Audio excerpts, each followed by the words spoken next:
everyone. Welcome to Live to Be Well. I'm your host, Dr. Kim Logan-Nowlin. Hope you've had a blessed day today. Welcome to another wonderful episode of Hope and Healing. Listen, if you have any questions, please feel free to send them to us and we'll put them up. Or if you just want to send us a greeting of, hi and hello. Just want to let you know that as we continue to come to a close for Breast Cancer Month and Domestic Violence Month, it never ends. Domestic violence does not end, and Breast Cancer Month does not end. I'm encouraging you every day to please get your mammogram, get tested, follow through with your self-care. Men, you need to make sure you follow through also with your regular physical exams also. Take care of yourself. Take care of your loved ones. Life is too short. We hear it all the time, but it's getting shorter than we think. Want to send special greetings to all of you, my Facebook friends, my YouTube friends, my LinkedIn friends, everyone, Instagram, Twitter, Live to Be Well is just everywhere, and God is good. Listen, want to let you know that I'm excited about some new things that's going to be happening with Live to Be Well. Next month, we're going to be talking about relationships. You may say, well, why, Dr. Kim? Well, the holiday is coming. And a lot of times people tend to hook up, get together because they don't want to be alone during the holidays. The holiday blues is very difficult when you are alone. A lot of thoughts are racing. People are doing things and trying to numb themselves. Listen, Dr. Kim wants to help you through the holiday blues and make them holiday joys. You are never alone. As long as we have who? King Jesus. We're going to make it. We're going to be all right. Well, I want to bring in my co-host, ML6. How you doing from Los Angeles, California? Oh, you looking so cute. Look at my baby. With her icon hat and pink, pink. Have we added any more new gym shoes to the collection back there? Anything new? Let me see what you got new. Let's see. Let's pull out. We've gotten people who talk about your shoes. They've sent me emails, and one lady said, "I want to see a pair." So we're gonna show you one of ML6 pairs. All right. Let's see what we have here. Okay. So listen, as she comes back there, those are so cute. Yeah. Oh, those are the pink. That's pink. Yeah, they're the pink dump. Oh, those are nice. I need those. Okay, I can talk about those. Yeah. Okay, we got to order those tonight. Amen, somebody. Those are nice. Hey, Miss Jeanette Nicole, how you doing? Who keeps everything good? Mr. Thomas Maycock, hello, everybody. Hello, Thomas. It's always good to see you and have you join us. It's always good to have men. Hello, WS2, Dr. Kim, reading from Scotts in Virginia. Hey! The Scott family. That's Willie Scott. Hey, how you doing? Willie, it's so good. And Dr. Scott. Yes, I was a part of her great graduation ceremony. Her husband put on a beautiful ceremony for her program. So ML6, we're talking about, hope and healing. We're talking about how do we get through tragedy and loss. We've lost some people to breast cancer, domestic violence, and we want to just remember people. Remember those who have been lost. Tell me what you're thinking right now as we get closer to the end of the month, but it doesn't stop. I mean, I say this as I prepared my show for the week, just because breast cancer awareness stops and just because domestic violence awareness stops, like you were saying earlier, just because the month is over, the awareness should not stop. It should be, I guess, in the forefront of your mind at some point, every month to bring awareness in some way, shape, or form, because I wasn't diagnosed in October. You weren't diagnosed in October. No. Diagnosis happen every day, 365, 24/7. And people just need to be aware. And, next month will be a different color, a different ribbon, and so forth and so on. And you bring awareness to those type of things also. Just because months are over, circumstances and situations don't stop. That's it. They doesn't stop. I want to just talk about for briefly, we're going to get back to it before we bring our guests in, some of the things that we can do to help people, get through loss. And one of the things I say is acknowledge your pain, Micah. Just you have to begin to acknowledge your pain, whether you've gone through a loss of a loved one, a relationship, transitioning, no matter what it is, you have to acknowledge the pain. So I want to give some tips and some tools to help you accept the grief that it can trigger many different unexpected emotions. You may be just somewhere and you everything is fine and something else could trigger those suppressed emotions. Don't run from your feelings. Don't try to suppress them. That is one of the most unhealthy things you can do. And you may say, well, Dr. Logan, if I don't suppress them, I'm going to lose my mind. You're not going to lose your mind. You want to be able to deal with the problem in a healthy manner. You want to find healthy tools. So, number one, accept and acknowledge your pain and your grief. You have to accept the grief that can trigger many different and unexpected emotions. Understanding that your grieving process is unique. Your grief is not my grief. And what you're going through, we all have different ways of expressing that grief. And being a Christian therapist, I pray with my patients. I try to help my patients understand and my clients understand that Jesus Christ is the key. Having that relationship with God. But there are people every day, Micah, they don't know Jesus Christ, and you have to reach people where they are.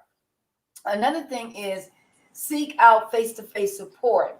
Get some help, counseling. Whether it's maybe you may have a support system, a group, somewhere that you can go where you can talk, like Alcohol Anonymous, Narcotic Anonymous. There are a lot of places that you can go for a hospice. They have a hospice group. Support yourself emotionally by taking care of yourself physically. Don't let your health decline. And I've been guilty of that, Micah. I lose a lot of weight. I just work, work, work, work. And a lot of my friends say, you've lost a lot of weight, Dr. Kim. And this is a difficult month for me because on October 30th is 5 years that my husband passed away. So this is a very difficult week for me. My friends have been praying for me, calling me, texting me, and even for my children. And other people have lost loved ones, and my prayers are with you. But I know what I'm going through and what I've been going through, and it's very, very difficult. So I just want to just acknowledge your pain, accept the grief, and it can trigger certain emotions that you don't even know that's there. Understand that your grieving process is different from anyone else's. Seek face-to-face support from people who care about you, and support yourself emotionally by taking care of yourself physically. I have some more tips. I'll bring those back a little bit later, but we want to introduce our first guest to you. We're going to bring on Mr. Kirk Clarke. So many individuals said that, individuals said, Dr. Logan, can you get a man on the program? That would be a great idea. So I put a notice out on Facebook and on my storyboard, and Kirk responded. And I'm so happy he did. And when he began to tell me his story, it just touched my heart. So welcome, Kirk. How are you? Glad to be here, Dr. Kim. Thank you so much for the opportunity to just come, sit, spend some time and share with you. And, it's just really amazing how men are not even counted in the equation when it comes to this issue of grieving the loss, especially through breast cancer. Most people think about the woman who's affected, few people think about the man who's been impacted. And so, yeah. Well, I'm happy that you were willing to come on and tell your story. You're in Texas. What part of Texas are you in? Yes, ma'am. I am in the great state of Texas. I reside in the Dallas-Fort Worth metro, actually just outside of Fort Worth. And I know we got some folks maybe on who remember when you were here a few years back. Some folks from the Great Southwest Region Conference. Oh, yeah. So, yes, absolutely. I always have a good time when I come there to speak. My husband and I came several times, and we were just so happy to be there with Chaplain Boyd and his beautiful wife, Dawn, in the church. And so I thank the Lord for the opportunity. Yes. Now, I want to turn this over to you. I want you to Tell us your story and what you went through, and who you lost, and how this has impacted your life over the years. So I'm going to turn this over to you Okay. now, Kirk, to tell us your story. All right. Thank you again for the opportunity. Uh, so it was fall of 2018, and Holly Clarke, that's my sister. She was a 46-year-old family nurse practitioner. She was at the height of her career. She had just purchased a home.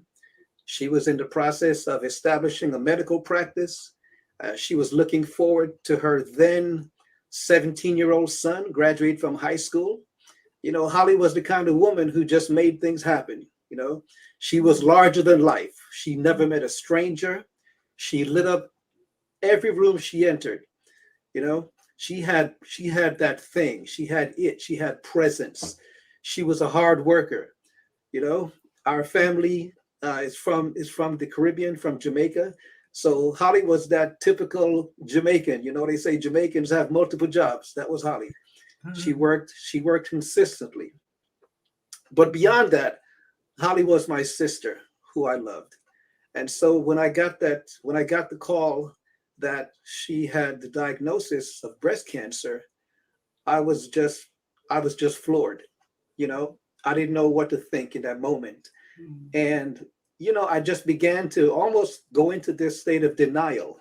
I said, "There's no way. She's 46 years old. This can't be happening." You know, and so I just began to try to process, and pretty soon I moved from processing to, okay, what can I do? What kind of action can I take? And I realized that she had stopped working, and my dad had flown out there. She was in New Mexico. My dad flew out there to spend time to try to help her. So I said, you know what, I'm going to go out there and see what I can do. And even the thought of going, I was so apprehensive. I became fearful as to what I was going to encounter, the condition I was going to see her in, because, she'd always been my baby sister, just vibrant, just a go-getter, So I got out there, and I began to just help out as I could around the house and do things and try to have conversations and pretty much take on the attitude that we were going to beat this. We were in a prayerful posture. We were just doing all the things that you're supposed to do, with the health regimen, her diet. Now granted, it had been a few years prior where she had missed a couple of mammograms. Okay. And she acknowledged, she had gotten just too busy and just hadn't taken the time to get that annual mammogram. And I would encourage you ladies, if you're listening to the sound of my voice, you ought to just be proactive, get that mammogram. You just never know. That's a box you want to check. And so my sister had gotten that. She got that diagnosis, and unfortunately, when she got the diagnosis, she was already in stage 4. And so, No. yeah. And so now we're really scrambling, trying to find, an alternative, a remedy. We didn't think that, traditional medicine was going to be the route because of the stage she was in. And so we were looking at, all these different options. We were looking at going to Mexico and, going down to MD Anderson there in South Texas, a lot of different things. But as we began to plan and put our heads together, my sister, she took a turn for the worse. And we still kept our spirits up. We still prayed because, sometimes those type of illnesses, they're almost cyclical. You're up and you're down. And so we just said, okay, Lord, we're just in the valley. We're gonna rise back up. We're gonna ascend back to the mountaintop here in just a bit. And so we rode this cycle up and down for a few months.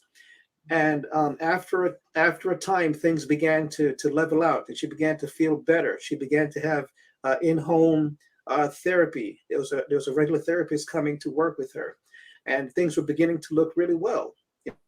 So I felt fairly comfortable going back home to just stay in touch and let her resume some semblance of normalcy in her life. My dad did the same thing. He went back home And we just began to keep in touch. And within a couple of months, she was back in another valley, had another valley experience. But this time, things didn't look as good as they had previously. And so we got a call one evening late that she had been admitted to the hospital, and she was on this machine they called a BiPAP. And they asked for the family to come because her breathing was not stable, and there were just so many unknowns. And I said, well, we hadn't really talked about how she would want things to be in terms of getting her affairs in order if things took a turn for the worse. And I was being proactive, and I said, I'm going to go out there and have a conversation with her and just kind of get the lay of the land and understand, what her situation is, what she would like to do, as far as her home, her son, and just kind of help her to be thinking long term, because it's always good to be prepared and to plan, for the inevitable. This is a road we all have to travel as it relates to end of life. And so I thought I was going to have an end of life conversation about, hey, when, if and when this thing happens, what would you like to see happen to your affairs? How can I help you put things in order? I think that's just a proactive thing to do, whether we're facing, the end of life or we're at the height of life. We ought to be thinking about those things. Mm-hmm. And so I went out there with that in mind. I was going to have this conversation, and, at least I was going to feel comfortable in the fact that we had prepared, for that eventuality. And so I arrived at the hospital. And when I arrived at the hospital, I was rudely awakened from what I thought I had come there for. At this point, she wasn't able to speak to me. She had lost the ability to breathe on her own, and so now they were asking permission to intubate her. And so we made the decision to intubate her. Of course, when she's intubated, the speech, there is no opportunity to have a conversation. And I thought, okay, she's going to be intubated, and then she's going to be stabilized, and then we're going to get to this place where we can have this conversation. Mm-hmm. Well, within a few short hours, the doctors approached me and said we had another decision to make. Did we want to continue the intubation? Because they said even that she was struggling to breathe and it was painful with the intubation. Mm-hmm. And they said, well, we can take it out, take the tube out. However, we don't know how long she's going to breathe on her own once you take out the tube. And even then, I didn't really process what was happening. I thought, well, are they just telling me that, she's gonna take a little bit, but then her body's gonna kick in and she's gonna breathe on her own at some point? Mm-hmm. Actually, what they were telling me was they didn't know how many breaths she was going to take, how long she was going to be alive.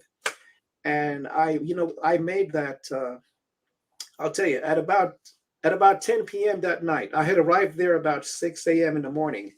By 10 p.m., I made that god-awful decision to remove the breathing tube. And I was in her room. I had my head to her chest, and I was listening to her breathing. And I was praying and listening. And as they removed the breathing tube, she took about 3 to 5 breaths, and that was it. And my sister closed her eyes for the last time. And I'll tell you, Dr. Kim, I hadn't felt that level of emotion, sadness in all of my almost 58 years now. That was very traumatic.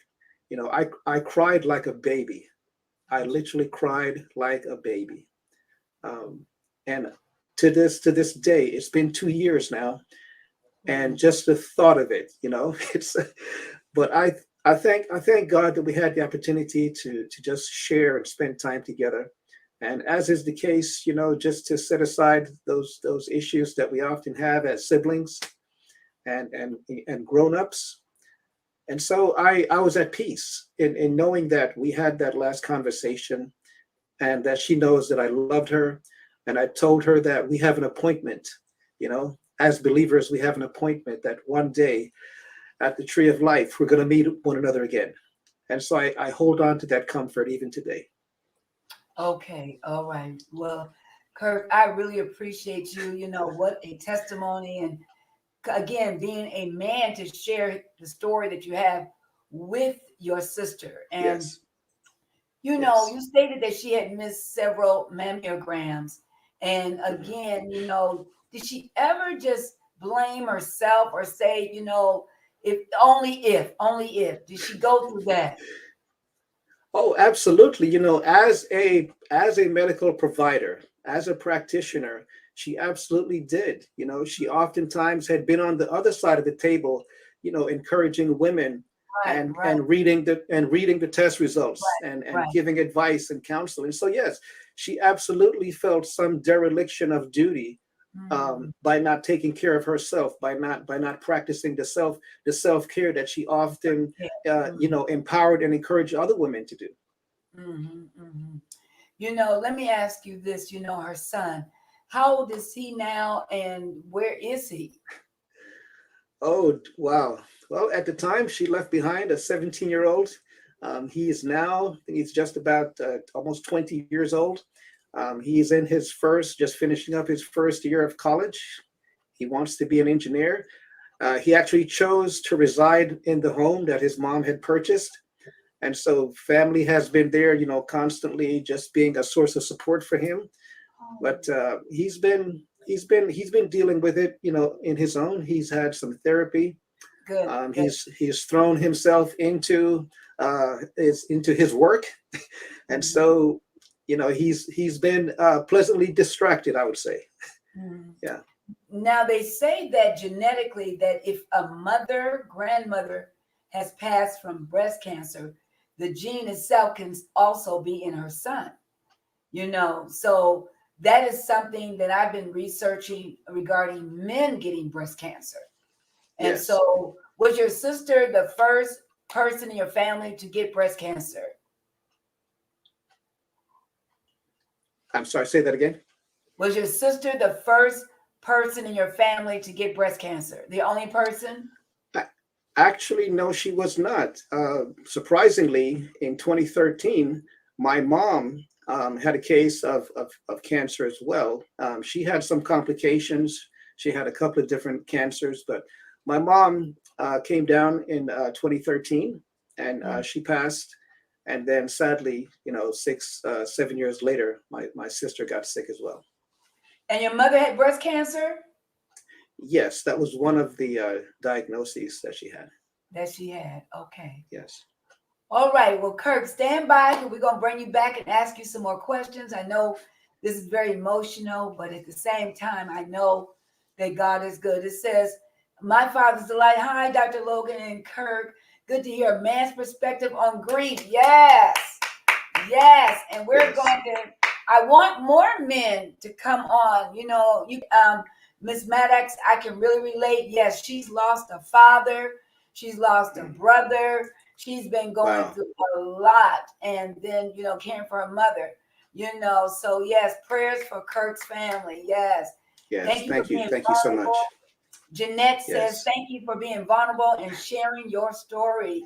It's Yes. beautiful, Kirk, Thank you. because like you said, you see women gathering, but where's the support Yes. for men? Men walk, during the breast cancer walks and different events, and they come to my events, but at the Yes. same time, we need to have a dialogue with men and their feelings and emotions of the ones that they've lost. All Yes. right. Well, listen, stand by. Absolutely. We're going to bring you back in a little while. I want to Yes. go, before I bring in my next guest, I want to read some of the comments that were given today. Always like the comment time. It's time for the comment time. So what are your ways that people cope with tragedy? What are your thoughts? Go ahead and send those in to me. What are ways people cope with tragedies? So we want to just go to the responses that some of you all gave today. All right. So can we do that? All right. All right. Here we go. What are ways? All right. Um, Ennis Wood says, I meditate on God's word and promises through song. That is an excellent way to cope and deal with things. Yes. Let's go on to the next comment. talking and praying. Yes, I agree with that, Shirley. All right, our next comment. All right, we have other comments. I would say through prayer and therapy, Sharon says, help from family and your church community can be of help. You must get that support. I agree with that, Sharon. All right. Howard Small, Pastor Small, some retreat inwardly until they feel it. It is safe to close that loss. Others look for help any way they can find it to relieve their pain of loss and abandonment. Often that can lead to self-destructive habits. Other times it can lead to self-renew. What's the rest of that? There you go. Renewal and new beginnings. But during these times, two things become clear. God is our very present help in time of need. What would that person that lost want them to do, especially if that person was a good one? It's important even for closure to continue their legacy. Yes, it's important that we do that. Thank you for your comments. Listen, if you're just joining us, we want to know your comments. What are ways people cope with tragedy? Now, at this time, I'm going to bring in our second guest. I want to bring in Miss Jennifer Scott to, live to be well. Hi, Jennifer. Hi, good evening. How are you? I'm good. Thank you so much for having me on your talk and to be able to tell and share my experience. Well, listen, I am so happy. Well, we want you to share your experience. You're in the Grand Rapids, Michigan area. We met many, many, many years ago under your former pastor, Pastor Dr. William Lee. And at the Bethel Grand Rapids Church, where my husband came and I came to do family life. And we've been friends ever since. We have. Yes, we have. And now we share something else. We are both breast cancer survivors. I remember when you sent me the message and I said, my Lord, my Lord. So we're going to talk now to Jennifer, and then I'm going to see if we can get ML6. She's having a little technical issues, to come back and interview you about that. All right. If not, I will interview you. So at this time, Jennifer Scott, tell us your story. Okay. Thank you again so much. So I had a couple similarities with me and Kirk's sister. So I was also diagnosed with invasive ductal cancer, stage 2, in November of 2018. And I was also 46 at the time. I did get yearly mammograms since I turned 40. So I did get my yearly mammograms. And right before I got the letter to get my yearly mammogram, I was having some problems and I felt some pain in my chest, and it would just kind of happen every time I got stressed. So I decided I would going to call the doctor to make an appointment, but then I got my letter in the mail for my mammogram. So when I went in and got my mammogram, they saw something and they go through the procedure where they do a biopsy, they do an ultrasound, and they look at it a little bit closer to make sure that it is what it is. So unfortunately, I did have the breast cancer, and I started chemotherapy in December of 2018. I did that for 5 months. After that, I had a mastectomy in July of 2019, which also included me having lymph nodes removed because it had started to spread. So I had 20 lymph nodes removed, and in that 20, only one was cancerous, but they still wanted to be sure, so they wanted me to have radiation. So in September of 2019, at the end of that, I started radiation. Radiation was, for me, a lot harder than chemotherapy. Radiation was every single day for 4 to 6 weeks. I actually quit a week early. They probably didn't like it, but I was burnt. It was worse than chemo for me. And I had to quit, and I felt peace in my heart to quit at that time. So after that, I went through a lot of physical therapy because when you lose a part of your body, you have to go through a lot of physical therapy. And so not only physical therapy for my chest, but also from underneath my arm and range of motion. So I went through a lot of that as well. But during my time of going through all this, I was actually surprisingly at very peace. God gave me a lot of peace during this time. I have a good relationship with him, and I think that's the most important thing, and to have a good attitude. So even from the very beginning, I said, that I was going to beat it. I knew that God was allowing it to happen for a reason, so that I could tell my story. So I was very peaceful throughout the whole thing. I think it wasn't until after the fact later when it kind of hit me a little bit harder. So a little bit more of the process. After I had the physical therapy, then it came time for the reconstruction. Reconstruction, I chose to do the D-flap, which is a reconstruction from taking fat from one part of your body and taking it to reconstruct the breast. I chose that instead of the silicone because there is a lot of bad reviews about silicone and putting fake objects into your body. And I'm a pretty holistic natural girl, so I decided that that's the way I wanted to go with that. The breast reconstruction, the recovering from it was very difficult.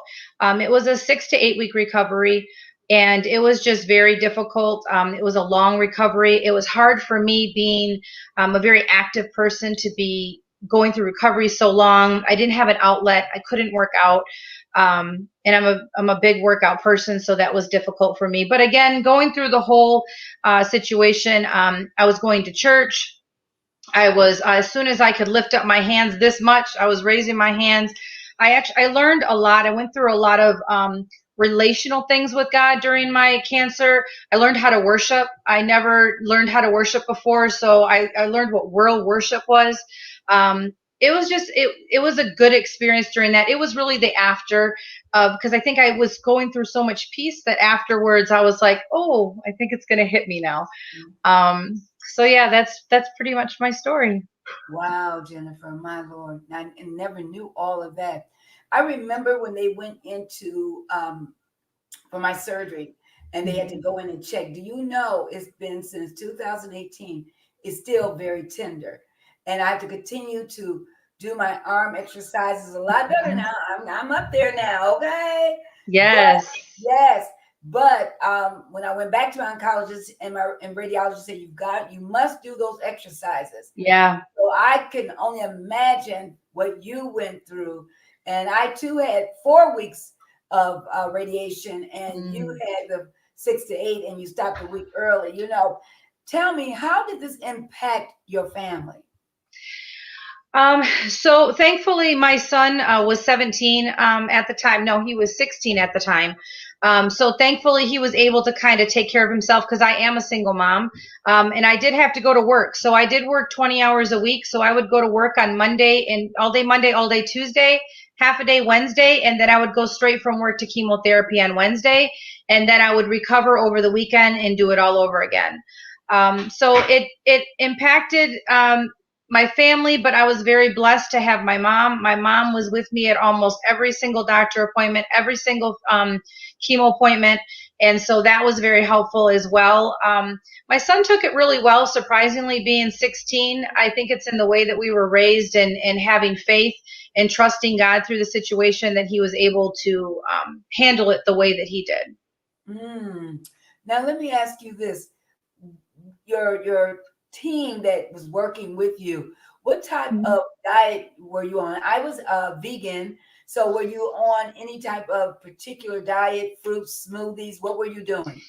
No, actually, I wasn't. I don't even know if I ate during that time, to be honest. I don't even remember. I did a lot of sleeping. But when I did eat, I think I tried to be as natural as possible. But I did a lot of sleeping, because I was working part-time also, that I just basically did my chemo, came home and would sleep and just eat whatever was in the house or whatever my mama made me. Now, were you the first case of breast cancer in your family? In the immediate family. So I have a second cousin who had breast cancer about 10 or so more years ago. But in my immediate family, yes. And I don't carry the gene either. You don't carry the gene, neither do I. Thank God for that. Now, yeah. Let's go back to God for a minute. How and what role, as you said, you learned to worship him, and to tell us about that. Yeah, so the church that I was attending, I started attending in 2017, and then I was diagnosed in 2018. They always had worship at the beginning of the service. and they had music, and it was just very, it was just the presence of God. And so I would go up to the altar and just enjoy the worship and the music and everything. And it just became a part of my life. I mean, I consider myself a worshiper, and it was because of how I learned to worship at that church. And it's an incredible feeling. It is. I worship at home. I worship at church. It could worship anywhere. It's pretty amazing that I learned that. I also found my purpose during my cancer journey. Yeah, I started a nonprofit that I'm still working on. It's a very big vision that God gave me. The job that I have is in property management, and most of our tenants are single moms that are in Section 8 housing vouchers. And during that time, I found out that that's something that I really enjoy, helping those people. And I kind of help them now, trying to let them know that they don't need to be stuck in poverty their whole life, that they can be better, that they can prosper, that God loves them. And I bring them to church with me and just build relationships with them. And so my nonprofit is called Personal Prosperity Development. And it's kind of going to have a big development where it'll be, the bottom floor will have a commercial area for childcare, because one of the things that single moms deal with is childcare, and they can't work. They don't have family. They don't have childcare. So it'll be childcare. There'll be a boutique with clothes for them to do resumes. We'll teach them financial budgeting, things of that nature. And then the top floor will be where they live. So they just bring the kids right downstairs. So God he downloaded a lot of stuff in me during my time of going through cancer, and it was pretty amazing. Well, you're going to have to open another building, because we have a lot of men who are single fathers with children. Yes. Who are going to need this too. So yes, ma'am. having Kirk on the program today has brought a new awareness. And I counsel 80% of my practice are men, and they are looking to understand where they are in their lives. They've gone through different tragedies and difficulties, and now they're at a point in their lives where they want counseling to try to understand decision-making, processing their pain, being able to have someone just to talk to that they can trust, a safe place. Now, did you receive counseling during this time? I did not receive counseling during my time. Like I said, I was very at peace. I did a little bit of counseling afterwards, is when my counseling came in. Okay. After my reconstruction is when it kind of all started to hit me. And the other thing that was very difficult during my journey is breast cancer pushed me into menopause. And as a breast cancer survivor, you cannot take hormone therapy. And so I'm still in menopause. It's a very long process. And sometimes it can be very very challenging, because I can't take anything. I can't even do natural things like St. John's wort's tea. There's certain things you can't do because of having breast cancer. And so that is a challenge that I'm going through right now. But exercising helps. And I'm going to reach out to some other different organizations to find out if there's other things that I can do. I really need to find more breast cancer survivors that went through menopause to kind of see how they handled the issue. Definitely. You know what? And there are all types of groups on Facebook, and I'm sure there's a group that's already established. Yes. And just seek that out. Well, listen, let's bring Kirk back in for yes. a little bit, and let's dialogue a little bit. All right. So, Kirk, you've been hearing, Jennifer's story, your story. So now let me ask both of you, starting with Kirk, what is going to be your, call now? You have, like Jennifer was talking about her purpose, helping women and being single mothers. But I'm talking about breast cancer, both of you. How do we continue to get the word out? What do we need to do? What do we need to do? Well, I would say that we just need to keep doing what's already being done. I'm not a big proponent of reinventing the wheel, and I think currently there are a lot of things out there that's currently being done in order to draw more awareness to breast cancer. Perhaps the best thing we can do would be for each person to make it their mission to reach one person, and just develop. Since we are relational beings, then we ought to be in the posture of establishing relationships, because in a relationship you can be honest, you can be intimate, and you can also learn to be resilient when the challenge comes up. So I would say just learn to establish relationship and learn to have those difficult conversations because of the relationship. Now, Kirk, I have to say this though. Last week, my guest was First Lady Sister Dawn Boyd and First Lady Sister Janice Ford. And with my daughter Micha, we talked about how the church is not implementing programs. Now, I don't know about all churches, but when I was diagnosed, nothing being said, done, and I've talked to other denominations also. It's not being talked about. It's not being addressed. It's not workshops, seminars. We have to go outside. There should be something formulated, and that's how Live to Be Well came about. Even losing my husband, a support group. Live to Be Well came out of Al Rogers, my marketing director, saying to me, well, what are you going to do now? And I said, I'm done. I can't do this without Arthur. I'm done. And he asked me 3 or 4 times. I said, stop asking me that. And he said, what do you want to do? And I said, I'm just trying to live to be well.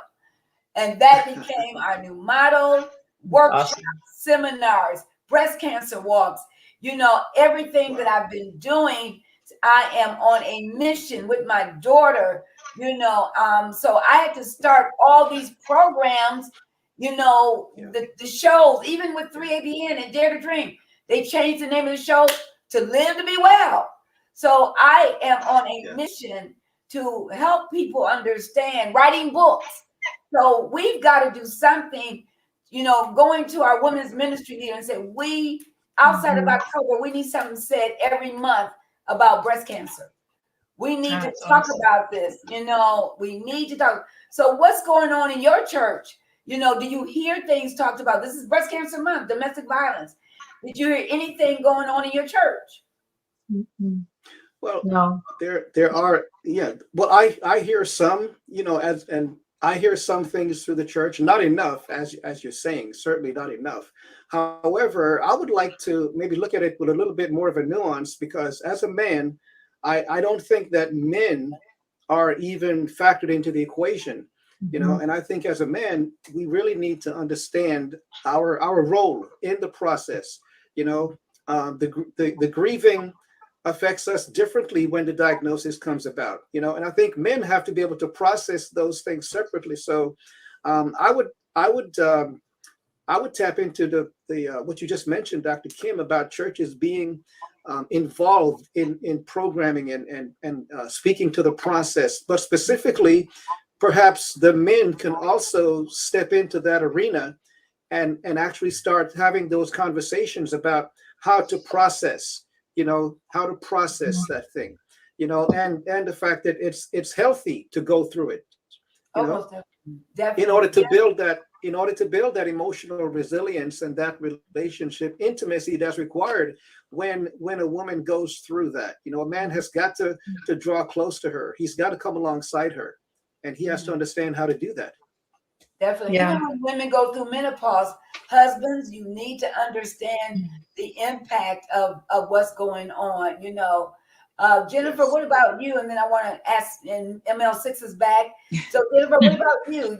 What is going on? What is, your as you sound the trumpet, what are you willing to do? Yeah, so I agree with Kurt and not reinventing things, but I think for me, I'm just starting to be back to my normal self again with my energy and everything like that. And so at this point in my life is when I'm trying to decide what do I want to do? What do I want to do? How do I want to get the word out? I think it's very interesting, Dr. Kim, that you spoke about the breast cancer in men. It's very important. I don't think people really realize that men can get breast cancer. And so for me, that's a passion that I kind of want to do, is I want to let more men know you can get breast cancer too. Just because you're a man doesn't mean you can't get it. And now that you mentioned that about, a mom having a gene and a son, I do have a son that's going to be 18 tomorrow. So that is something that needs to be checked. And men don't like to go to the doctor as much as women do. Kirk, what's up with that? That men don't want to go because the prostate, you got to get these exams. You Yeah. have to get your physicals, right, Jennifer? Yes. So I think I just I want to get involved with Gilda's Club and see what Okay. kind of things that they have. That's been on my mind lately. Like I said, I just got back to getting back into the gym and getting my energy back and kind of back to normal. So that's where I'm at right now, is trying to find out, like you said, how do I get the word out? And every month, not just the month of Breast Cancer Awareness Month. Like Micha said earlier, she made a really good point. Cancer is every single day, every single month. It's not just in October. Yeah. That's right. That's right. That's Yeah. right. Yeah. You know, Yeah. ML6, you know, why don't you chime on in and, you know, give us some information or any questions for our two guests?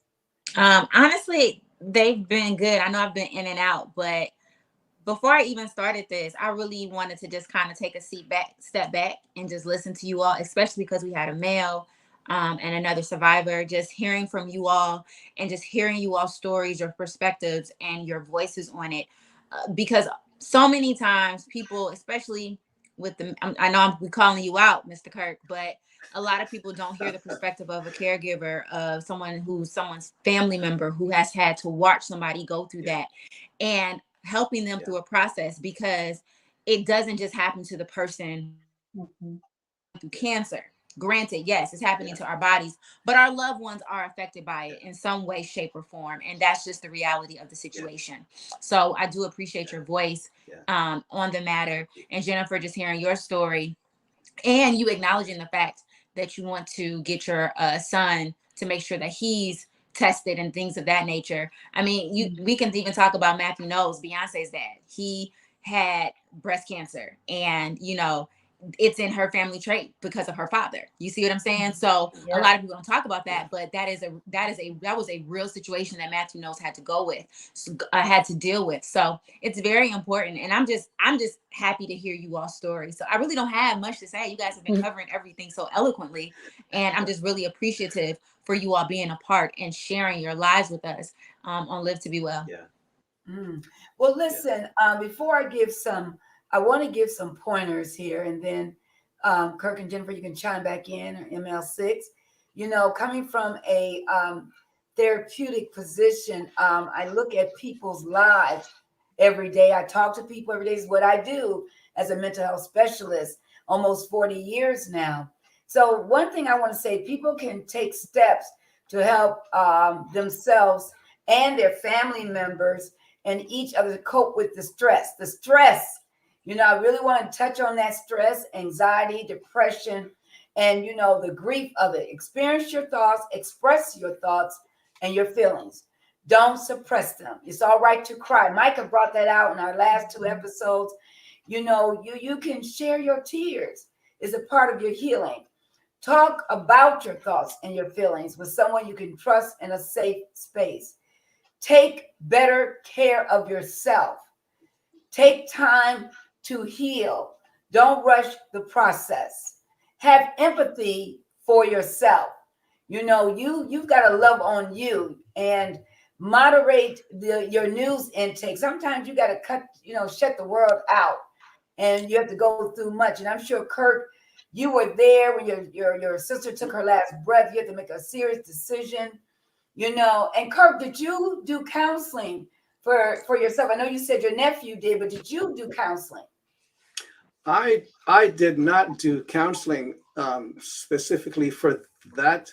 I went on to do some additional counseling for myself, just to deal with some other things that I saw cropped up as a result of that experience. So the short answer, Dr. Kim, is I did not deal specifically with that grief. However, I did counsel for some things that came up as a result. Okay, very good, very good. And I'm glad to see that you're still an intricate part of your nephew's life. And a lot of times, you know, as a caregiver, you are his uncle and stepping in for him. Do you have other siblings, Kirk? I do. I actually have 3 or 4 other 3 other siblings. I'm still processing the fact that I'm 1 sibling short, but yes, I have 2 other sisters and a brother. And have your sisters been tested? And how are they doing? They're doing fairly well. They're both in the healthcare field as well, so they do have the annual checkups. Okay. I Very do need good. to speak to my brother because as a man, that's not something we do. Right, right. And then, like Jennifer said, that you just, well, I'll do it. I'll do it. And there are a lot of men who do go Right. to the doctor. I commend you. I salute you.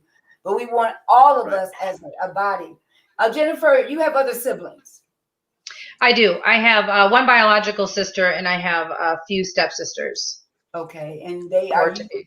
are you on them about being tested? Yes. Yes. Okay. All right, good. For sure. All right.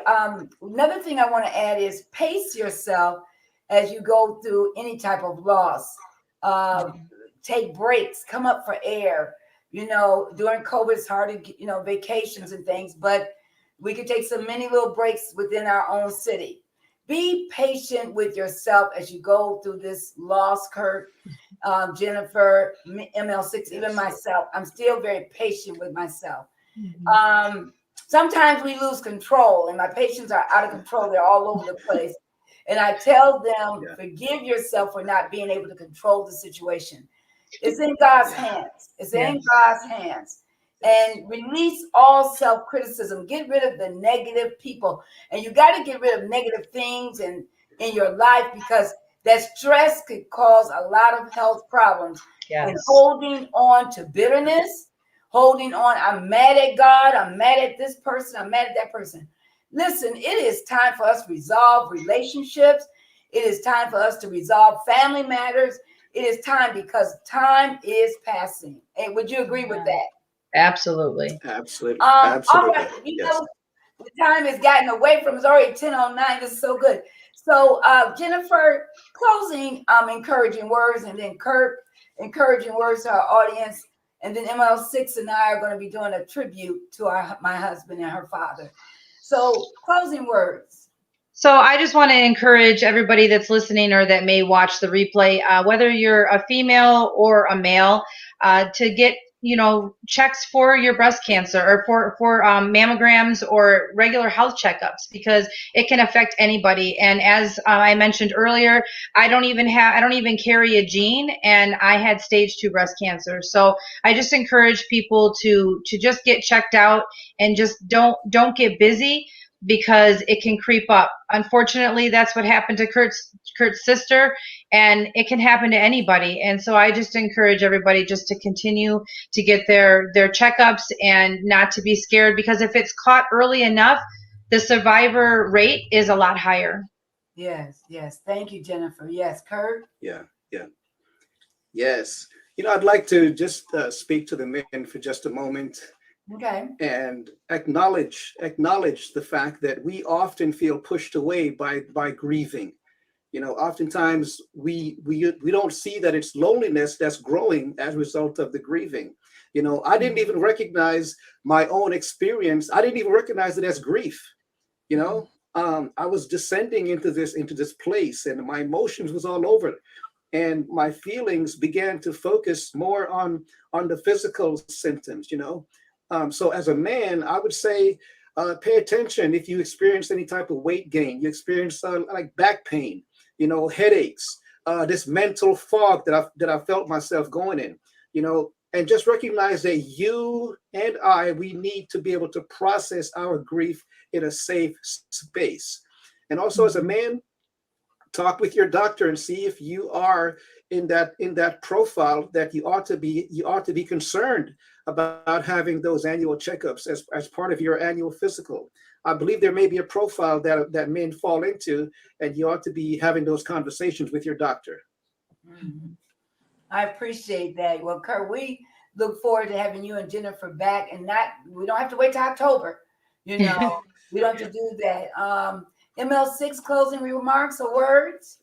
Oftentimes people think that healing is only being surrounded by positive vibes only, when it's not. It's really embracing the reality of the situation and acknowledging the moment and even the negative things that you're in, not allowing the negative things to take a hold of you, acknowledging them. Those things are also a part of healing and recovery. Healing and recovery. Thank you, ML6. you know what? We must band together. We must work together. We are doing these broadcasts for you, for ourselves, to us to be able to get a message out, because what has happened during COVID, people are sitting in front of their computers, they're in front of their devices, and yet, this is a time for you to go through, look up, research, find Right. everything you can do. Like Micha says, do that self-check. Work yourself inward, outward. Go to your doctor, see your doctor. What about your colonoscopy? That is one of the most feared exams ever. Those who are over 50, it's the rough part is just taking the solution, but I'd rather go in and let them see if there's any polyps or anything going on. Let me get on out so that I can be well. It is important. Your body will give you signals. I've been having this cough for like 3 or 4 years, longer than that. My husband was alive. And my daughter said to me the other day, Mommy, bring someone in to see if there's any mold in the wall. My house caught on fire and everything was stripped out and torn out and rebuilt. And so it could be something that is going on, or dust. And then the gentleman said it could be in your vents. It could be in your vents. Your vents need to be cleaned out. And it's causing you to cough. So just certain things, like your body will send you signals, and I'm glad you said, Kirk, your back, headaches, stress, anxiety, all these things, you lose your appetite. My daughter gets on me all the time, Jennifer, because I don't eat. I'll make a smoothie, I'll get some fruit, I'll do raw, because I'm doing plant-based.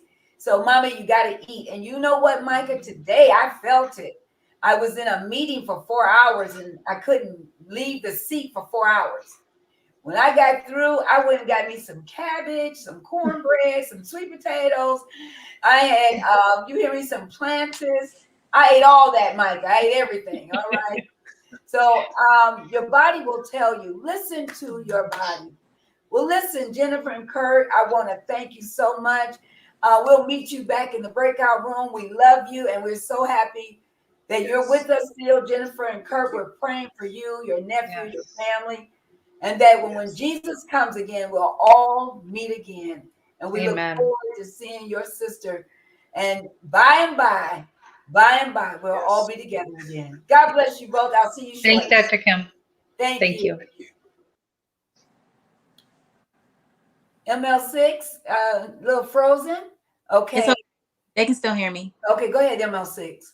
What am I supposed to say? Oh, any closing words or just good night? Well, that as we come up on the anniversary of Daddy's death, we have our own, grief and healing that we deal with in our own ways, individually, collectively, and just going through the process of it, still stinging and still hurting. We miss them dearly in every single way, and it's tied up into so many things. When I think about my journey, I think about Daddy being with me every step of the way. When I think about your journey, I think about how Daddy wasn't able to be there with you, but how I know helping him through his journey allowed you to be more patient with yourself as you got to your healing. So even, Daddy will be forever involved in our lives in any way, shape, or form. And for that, I am forever grateful. Forever grateful. I am forever grateful for God blessing me with a wonderful friend, a best friend. I remember, Mike, and you said, Mommy, Daddy was your best friend. You were always together. And yeah. Be clear. He was actually my best friend. I'm sorry, but he was okay. Let's be clear. Let's be clear, but it's a blessing that he had enough love and to be there and to be a support to his children, to his wife, friends, church members, anyone that called him. But he loved the Lord. He loved the Lord. And I'm so happy that I had a glimpse into his life. That's why it's so important to heal relationships. Let this stuff go. Let it go and live, be free, live to be well and reunite. Don't allow fear to keep you from embracing someone that you care about, that you love, that you want to spend your life with and move forward, and I thank God that, we didn't waste our time. And I did spend that time being a good caregiver and Right. making sure that his needs were always met. It wasn't, and when you said that, Mike, it was never about me. It was always about Daddy. It was always when you were going through, it was about you. When I was going through, it was about me. And having people to support us. So as we close out the broadcast, I'm praying for all of you. And I'm asking you to pray for us.